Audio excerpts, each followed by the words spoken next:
igenis fontos, hogy a természetvédelmi szempontokkal törődjenek. Minél több embernek megmutassuk, hogy micsoda érték van körülöttük. Másnap új harc kezdődik, és új embereket kell meggyőzni. A megoldás a nevelés, az oktatás, a tanítás. Az az ismeretterjesztési módszer talán, ami a leghatékonyabb. Gyerekkorban kell elkezdeni nevelni az embereket, a gyerek szív az még nyitottabb, befogadóbb. Meg kell értetni velük, el kell nekik magyarázni, hogy mit miért teszünk és mi miért fontos. Zöld egyenruha, rangjelzés, szükség esetén kézifegyver, megkérdőjelezhetetlen szakmai tudás, hatalmas elhivatottság és erős érzelmi kötődés a természethez. A Természetvédelmi Őrszolgálat tagjai, vagyis a magyar rangerök őriznek 2 millió hektár védett területet. Veszélyeztetett fajokra figyelnek, oktatnak és formálják az emberek szemléletét.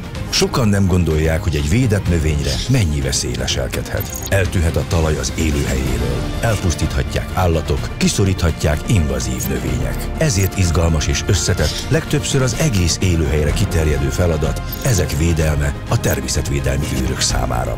Filmsorozatunk változatos, akcióban gazdag, kalandos hétköznapjaikat mutatja be. Akcióban a természet őrzői. Élőhelyek védelme a növényekért. Garában vagyunk, a Kelet-Cserhát védett területén.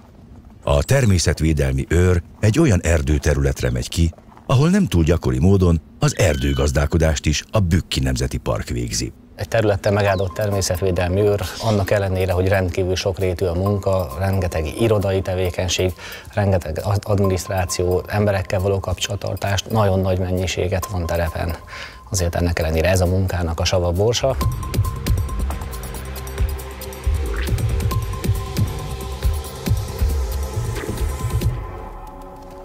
Az őrszolgálat munkatársai már megkezdték a biológiai szempontból értékes fák megjelölését.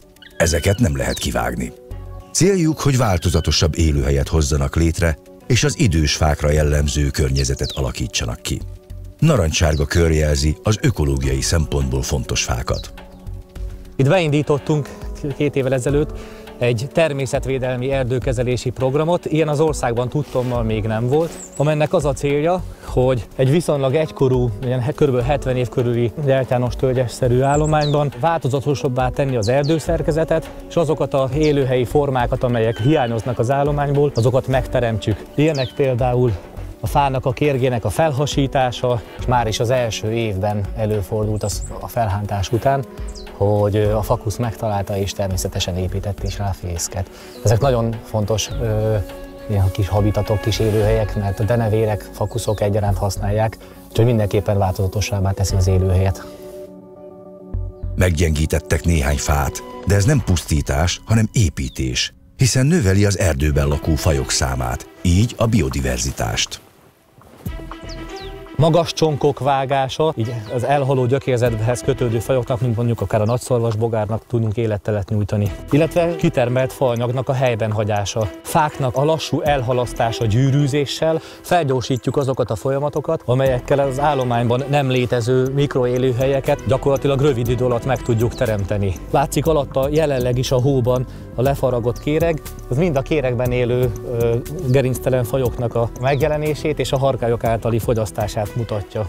Gyakorlatilag egy olyan erdőtömbben, ahol korábban mondjuk úgy, hogy a túlegészséges fák miatt harkálysivatag volt, megteremtjük azokat az élőhelyeket, amelyeket előszeretettel használnak, és például így a fekete harkály korábban egyáltalán nem volt kimutatott a területről, ennek hatására megjelent. A homogén erdőszerkezet megváltoztatásához fiatalabb és idősebb fák kellenek. A fiatal állományokat a kisebb facsoportok kivágása után keletkezett lékekben telepítik újra. Itt több fényhez jutnak a magoncok, és a növekedés gyorsabban megindul. A vaddisznók és más növényevők is nagy kárt tudnak tenni a facsemetékben. Emiatt be kell keríteni ezeket. Egy egészséges természeti környezet is akkor elfogadható, az egy olyan gazdálkodás mellett történik, amely tartamos gazdálkodás, tehát hosszú távon is megtartható a biológiai sokféleség mellett. Ezt nyilván sok esetben kint terepen vadász, erdész, mezőgazdás, természetvédelmi őr, tehát sok esetben ott kell minden egyes alkalommal lejátszanunk ezeket a meccseket időzőjelbe téve, tehát ott kell megegyeznünk, és ez nagyon sok esetben azért sikerül is. 2017 áprilisában rendkívüli időjárási helyzet alakult ki a bükkben. Nagyon sok fa dőlt ki a friss lombokra tapadó nedves hósúlya miatt. Jó napot kívánok! Kovács Attila. Magos Gábor. Minden a Horvölgyből jöttünk. Mert mi innen jöttünk, ugye már borongatják vissza az útra a fákat, ugye darabolják itt cél, úgyhogy minden... Akkor mi megkezdjük Rejteken, és utána pedig megyünk a megye határ felé. Minden jót, sziasztok! Általában azok az erdők sérülékenyek, amelyek már valamilyen komoly gazdálkodói behatást, mondjuk úgy, hogy elszenvedtek, és ezáltal egy bizonyos struktúrával rendelkeznek. Például egy fiatal vagy középkorú és teljesen egyforma egyedekből állnak. Ezeknek az erdőknek az álló képessége egyáltalán nem olyan stabil, mint egy természetes erdőszerkezetnek. Rengeteg faanyag került a földre. Ez konfliktust szül az erdő tulajdonosa és a természetvédelem között. A gazdálkodó abban érdekelt, hogy a faanyagot értékesítse. Ezek a munkálatok viszont további károkat okoznak a természetben. A fészkelési időszakban ez jelentős zavarással jár, és hosszabb távon is csökkenti az erdő diverzitását. Az, hogy az erdőterületen lévő kidőlt faanyagnak mi lesz a sorsa, ezt a gazdálkodók be fogják adni kérelemként, hogy vigyék ki, mert előbb-utóbb tönkre megy a faanyag az erdőben. Az biztos, hogy ilyen szempontból ellenérdekeltek vagyunk, a gazdálkodó természetesen minél több fát szeretne ebből értékesíteni, a természetvédelemnek pedig az a célja, hogy minél több holdfaanyag legyen megtalálható az erdőben, mert a teljes ökoszisztéma számára ez rendkívül fontos kérdés.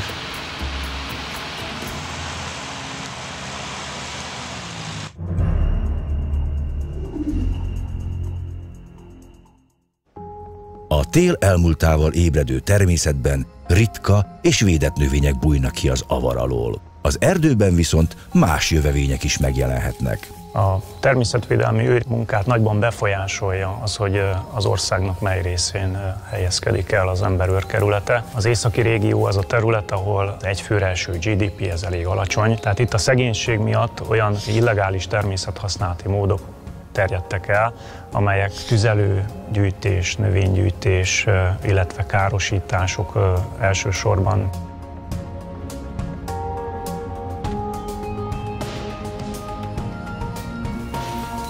Ebben az időszakban az őrök nagyon sokat vannak a terepen, és folyamatosan gyűjtik a biotikai adatokat a növényekről. Különösen nagy figyelmet fordítanak a védett fajokra. Az őri munka egy csapatban ugyanabban a szellemiségben végzendő tevékenység, de alapvetően, mivel a kerületek elég nagyok, ezért azokon a területeken az őr az, aki egy személyben végzi a természet őrzését, viszont vannak olyan helyzetek sajnálatos módon, amikor csak csapatban tudunk egyes tevékenységet kontrollálni, megakadályozni, esetleg visszaszorítani. Béla és kollégája tudják, hogy ebben az időszakban történik a legtöbb illegális természetkárosítás. Ádám, látok valakit a területen. Jó napot kívánok! Jó napot kívánok! Akteleki Nemzeti Park Természetvédelmi Őrszolgálat, Váci Béla természetvédelmi őr vagyok. Van-e önöknél esetleg engedély arra, hogy itt tartózkodjanak? Ez egy bioszféra rezervátum, kellene ide egy belépési engedély. Ezt tudták-e? Sétálunk, növényeket nézünk, virágokat nézünk. Lapáttal? Van nálunk egy lapátra, valami érdekeset látunk. Természetvédelmi őrnek kinterepen teljes intézkedési jogköre van, igazoltathatja az elkövetőt, előállíthatja, kényszerítő eszközt használhat és bevonhatja a rendőrséget. Megkérem, hogy tegye le a lapátot ide a kollégám elé. Gyűjtöttek-e valamilyen növényt? Virágot láttunk, meg egy érdekes szép filatalán turbáló. Jó, tehát az, amit láttak, az a ciklámán színű növény, az a kakasmandikó, 50 000 forint a pénzben kifejezett értéke. Személyigazolványt kérnék. A kollégám feljegyzi az adatait, legyen szíves, mutassa meg a táskáját. Sokan védekeznek azzal, hogy nem ismerik a jogszabályokat. Ez viszont nem mentesít az esetleges felelősségre vonás alól. Megkérem önöket, hogy fáradjanak utánam, kivisszük önöket a fokozottan védett területről az autóval, és onnan folytathatják az útjukat. Rendben, gyertek gyerekek! Nem a büntetés az elsődleges cél. Sokkal fontosabb a károkozás megállítása és a tájékoztatás.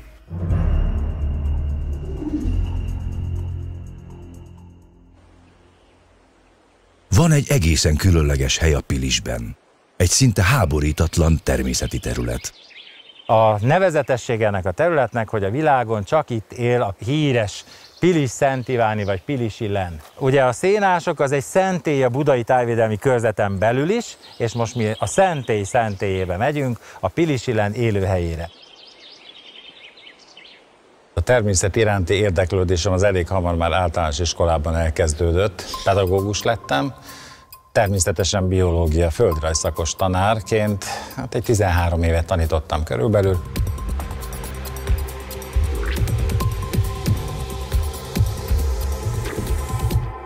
Antalt tanári pályája alatt is foglalkoztatta a természetvédelem.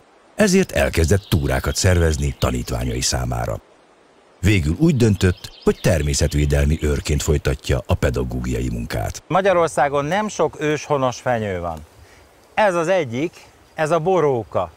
A közönséges boróka, ráadásul a borókák olyanok, mint mi emberek, hogy vannak fiúk és lányok. És majd kimegyünk mindjárt a Pilisi-Len élőhelyére, az is egy éles gerinc, van egy nagyon napos, nagyon meleg oldal, és egy északra néző, igencsak hűvös lejtő, amelyen találni a jégkori maradványfajokat. Én a munkát hobbiként is meg tudom élni, mert a másik hobbim azért a jégkorhoz kötődő hegyvidéki fajok kutatása, az ilyen élőhelyek bejárása, és hát többek között végül is a Pilisi-Len állományunk, ami a szénások Európa diplomás terület embléma növénye, az gyakorlatilag egy ilyen jégkorszakhoz köthető faj. Ugye látjuk az István király szegfűt. Ugye milyen érdekes furcsaság az, hogy itt a napos oldalon nem virágzik, ott az északi oldalon megvirágzott, láttunk? Mi lehet ennek az oka? A szél. Így van. Itt állandóan fúj a szél, ezért nem tud úgy a talaj fölmelegedni, de csak a sziklagerincre igazán, itt a közvetlen felső része, itt az István király szegfű még nem nyílik. A Pilisi-Len viszont éppen most virágzik a területen. Fokozottan védett növényfaj. A Budai Tájvédelmi Körzet szénás hegycsoportjában mindössze 1000 tő él a növényből. Egyetlen populációt alkot, csak itt él. A világon sehol máshol nem fordul elő ez a sárga virágú ritkaság. Kevés dolog veszélyezteti, ezek egyike a klímaváltozás. Pilisi-Len hogyan reagál erre? Milyen élőhely kezelést kell ott végrehajtani? Hát ez a természetvédelemnek egy komoly gondja, ugyanis az invázív fajok azok kezdenek mindenhol megjelenni, és itt nem feltétlen a növényekre és a selyemkóróra gondoltam. Az egyik 4 lábon mozgó kártevő, a vaddisznó élelem után kutatva minden gyebbe beletúr. Megeszi a gumókat, és ezzel rengeteg védett növényt elpusztít. Sajnos a Pilisi-Len élőhelyén is előfordul, annak ellenére, hogy a természetvédelem kerítéssel próbálja távol tartani. Van egy a növényre még veszélyesebb állatfaj. Ez nem más, mint a Homo sapiens, ami néha 2 keréken közlekedik. A nagyobb gond az inkább a terepkerékpározás, annak is a durvábbik ága, ez a downhill az, ami erősen pusztítja a gyepeket. Több köbméteres eróziót tud egy eső után okozni egy ilyen nyom, hiszen ott már nem záródik a növényzet. Jó napot kívánok! Természetvédelmi őrszolgálat, Duna-Ipoly Nemzeti Park igazgatóság részéről, és az a kérdésem, hogy mit csinálnak ezen a helyen? Gondoltuk, egy kicsit biciklizünk, hogyha már ilyen jó idő van. Az idő nagyon jó, a biciklizés is nagyon jó, de nem ezen a helyen. A területen nincs kijelölt kerékpárút, sőt gyalog is csak engedéllyel lehet látogatni. Az, hogy maga az élőhely megsérül, a talaj felszaggatódik, hát egyrészt ezek támadási kapuk.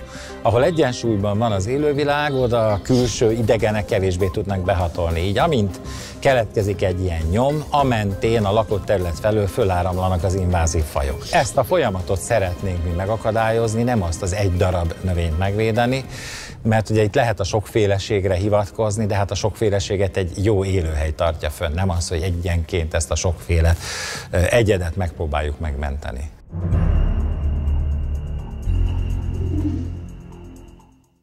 Az Őrségi Nemzeti Park működési területén a természetvédelmi őrök szintén a szabályokra fittyet hányó kerékpárosok miatt vannak akcióban. Mi szeretjük a bicikliseket, csak azt nem szeretjük, amikor fokozottan védett erdőkbe kiépített pályákat készítenek.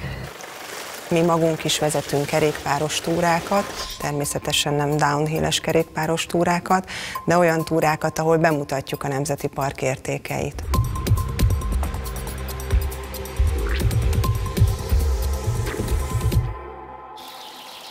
Az erdő talaján a kerékpározás a gyepszín lágyszárú növényeit és az ott élő állatokat veszélyezteti elsősorban, de a turistáknak is van félnivalója. A kőszegi tájvédelmi körzetben most olyan munka veszi kezdetét, amihez legalább 1 tucatnyi erős kész kell. Azokat a pályákat bontjuk el elsősorban, amelyek veszélyesek a turistákra, azokra az emberekre, akik hétvégéjükön szabadidejüket a védett természeti területen szeretnék eltölteni, közelebb kerülni a természethez, és őket veszélyeztetik. Az illegális downhill pályák építése csapatmunka.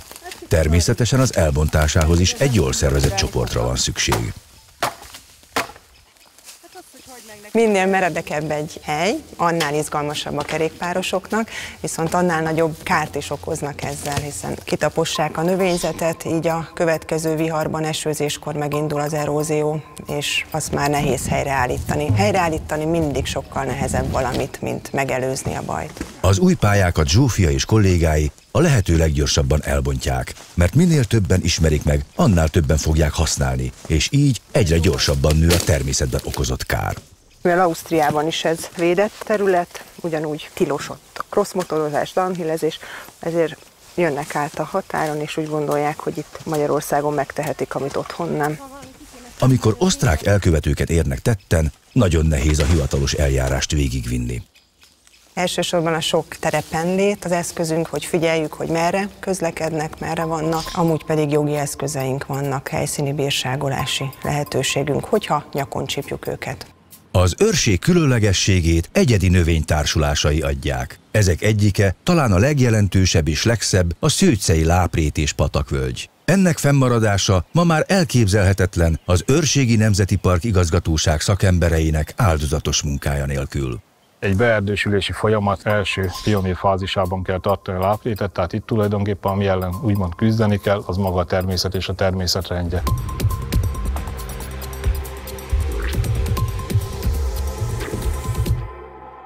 A patakmenti réteg gyeptársulása az évszázadok óta folytatott hagyományos paraszti tevékenységnek, a kaszálásnak köszönhetően maradt fenn. Ma már ritka ez a gazdálkodási forma. Itt a természetvédelem látja el ezt a fontos feladatot. Így sikerült megőrizni több védett növény, a gyapjúsás, a kígyógyökerű keserűfű, a kosborfajok és a kereklevelű harmadfű élőhelyét. Ha mi azt akarjuk, hogy ez 800 és 1000 mm között éves csapadékmennyiség mellett továbbra is láprét maradjon, réti vegetációval, akkor kaszálni kell. Amennyiben ezt nem tesszük, erőre kapnak a cserjék, fásszárú növények, fák, ugye nedves lápos talajon, az éger, a nyír, a rezgőnyár gyakorlatilag pillanatok alatt elöntik, elárasztják a láprétet. Ma már ez a védett terület egy egységet képez. Az itteni munka elképzelhetetlen speciális gépek nélkül. A múltban a hagyományos gazdálkodás során a kis parcellákra osztott réten több család végezte a kaszálást. Gyakran előfordult, hogy különböző időpontokban dolgoztak. Emiatt a kaszáló réten a növényzet magassága változatos volt. Így még összetettebb, komplexebb volt ez az élőhely. Nagyobb gépekkel nem lehet a nedves rétekre rámenni. Így Mihály a kis tömegű, dupla kerekű osztrák rézsűkaszát használja. Ez a gép nem tesz kárt a növényzetben. Gyere Pista bácsi, légy szíves. Kaszálom tovább a razanta, de már elég távol vagyok, nem zavarjuk egymást. Megtennéd itt a palló mentén, amit ugye a lábak miatt nem mertem kikaszálni. Ezt. Ja, csillagna, hogyha kivágnád szépen finoman. Köszönöm. Most is évente 2-szer kell elvégezni a munkát, ugyanúgy, mint a régi időkben. Valamennyi változatosságot még itt szeretnénk belevinni a dologba, ezért aztán vannak olyan kijelölt foltok, amiket egyáltalán nem kaszálunk le. Ezek nyilván olyan növények, amik a kaszálást nem nagyon tolerálják. Őket majd a vegetáció elmúltában, amikor már szárazak, akkor távolítjuk el. Aztán vannak olyan részek, amiket egyszer kaszálunk nyár elején, és hát vannak olyan részek, amiket 2-szer. A régi paraszti kaszálás, egyébként ez a 2-szeri kaszálási modell volt, egy nyár elejé és egy nyár közepi végi kaszálás. És hát így a területeink elválnak, nyilván a növények igényéhez próbálunk alkalmazkodni mozaikosan, 1-szer kaszált, 2-szer kaszált részek, és még egy kicsit meglegeltetett részek egyaránt előfordulnak. Az én kezdésem idején a szőcei láprétnek növényvilága az nagyrészt múlt időben volt emlegetve. Egy viszonylag hatékony, erőteljesebb régire jobban hasonlító kaszállási modell bevezetésével szépen kezdtek megjelenni itt-ott a régről ismert növénypopulációk, amiknek még rizómáik, magjaik, pollenjeik, spóráik még föllelhetők voltak a talajban, illetve a környéken. Talán ez az egyik legnagyobb büszkeségem. A kőszegi tájvédelmi körzetben védett kaszálórét mellett mennek el nap mint nap az emberek. Így érdemes volt ezzel az értékkel jobban megismertetni őket. A Miénk itt a rét rendezvény 11 éve lett kitalálva. Az volt a célja, hogy legyen egy olyan rendezvény ezen az alsó réten, ami megszólítja az embereket, oda tudjuk őket vinni erre a rétre, egyáltalán megismerik, hogy létezik ez.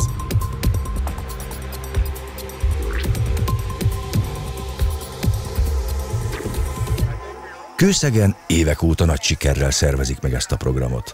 Krisztián az ide látogató családok minden tagjának tud érdekes elfoglaltságot ajánlani. Az izgalmas feladatokat a természetvédelmi őrök és civil szervezetek önkéntesei együtt készítik elő. Azt szeretnénk ezzel a rendezvénnyel az emberekbe beleültetni, hogy a kőszegek igenis büszkék legyenek arra, hogy az ő településük mellett található egy nagyon jó terület.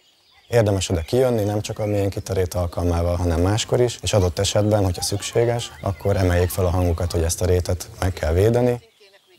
Játékos vetélkedők, versenyek, madár és növény ismeret közül lehet választani. Ezek mindegyike természetközeli élményt ad. Így válik az itt élő emberek számára fontossá, értékessé a természeti környezet. Azáltal, hogy ez a rét ennyi élőlénynek otthont ad, és ekkora sokféleség található rajta, ezáltal az ő életük is több és gazdagabb, hiszen az őket körülvevő környezet is gazdagabb, egészségesebb, ezáltal nekik is jobb az életük.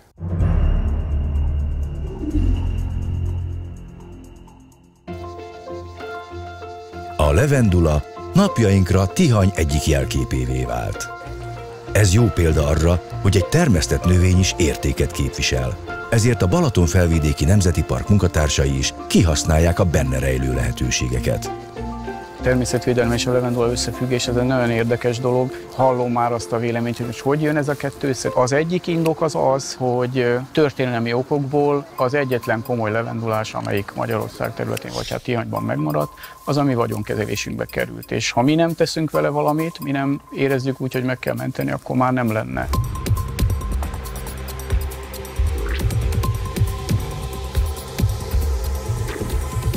Egy ilyen mediterrán helyszínen, mint a Tihanyi-félsziget, ez a virágtömeg, ez egy csomó vad rovarnak, mediterrán rovarnak előny. Ez egy kitűnő méhlegelő, nem csak a házi méheknek, hanem a vadméheknek is. A félszigeten olyan 360 fölötti vadméh faj létezik, tehát egészen elképesztően gazdag. Tihany vonzóhely, sokan keresik fel. József és kollégái olyan programot ajánlanak az ide látogatók számára, ami közelebb hozza őket a természethez.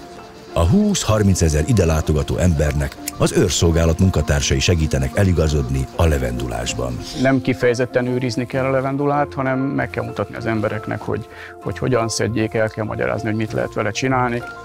A levendulát régóta használjuk. A régi receptek napjainkban reneszánszukat élik.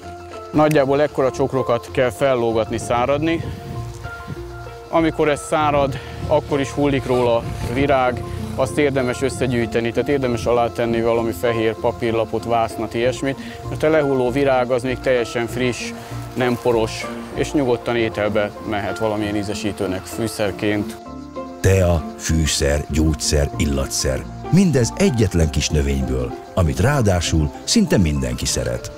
A szúnyogriasztó sprék helyett ez a bedörzsölöm magam egy kis levendula levéllel, ez messze többet ér szerintem, ráadásul sokkal kellemesebb, semmiféle hordozóanyag, meg ilyesmi nincs, és akkor is jó, ha megcsíped a szúnyog, mert egy kicsit fertőtleníti a csípés helyét. Az 1920-as években telepített levendulásba még a 30-as évek végén ültettek mandulafákat. Az illóolajat és a mandulát adó ültetvény ma már egészen más szempontból fontos. Nagyon érdekes ez a levendulás, mandulás együtt. Tényleg egy természetes egységként, egy kis mediterrán foltként működik itt. Itt szólnak a fákon a mannakabócák, és itt meg lehet találni a lárvabőrüket. Úgyhogy nem célunk, hogy ezt az öreg mandulást mi teljesen felújítsuk. Ez pont így jó, hogy mindig van bőven benne száraz, korhadó, fatörzs is. Ezt a képet szeretnénk hosszú távon őrizni. A levendula, ez a kedves, törékeny növény segít megnyitni az emberek szívét a természet felé.